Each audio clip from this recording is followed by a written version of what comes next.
Fikri. Apakah berhasil Fikri? Jaga 1-0. Berhasil satu tendangan yang dilakukan oleh Air Ramos.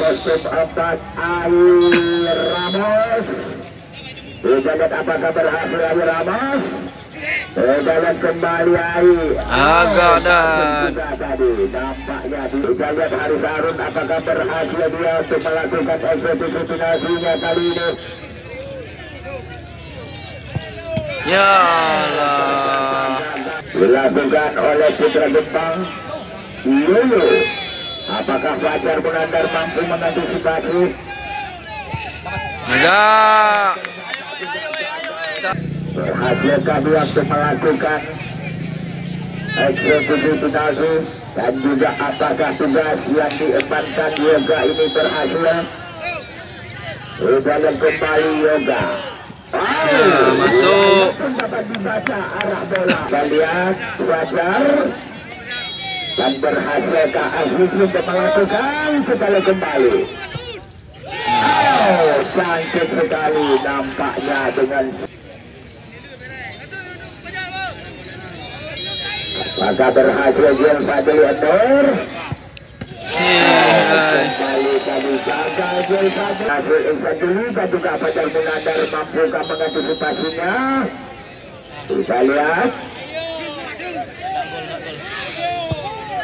Oh, masuk kembali tendangan dilakukan. Coba kita lihat Adwar.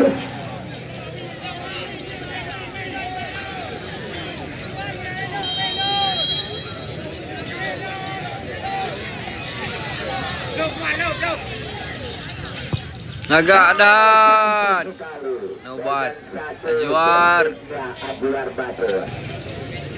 Penentuan dilakukan oleh nomor 03.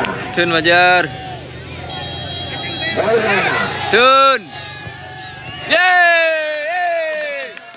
Torres. Dan kembali dengan Torres.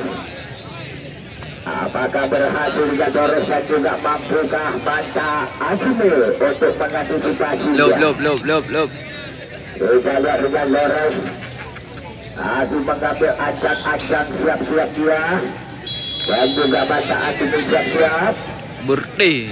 Kita lihat kembali Rizal.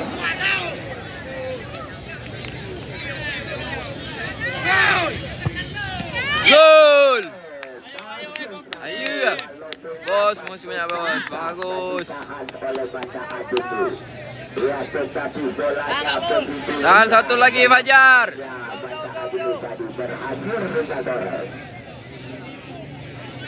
Dewa masih bang. Dapat Bang Fajar. Dun, tahan. Hai Lup. Yeay!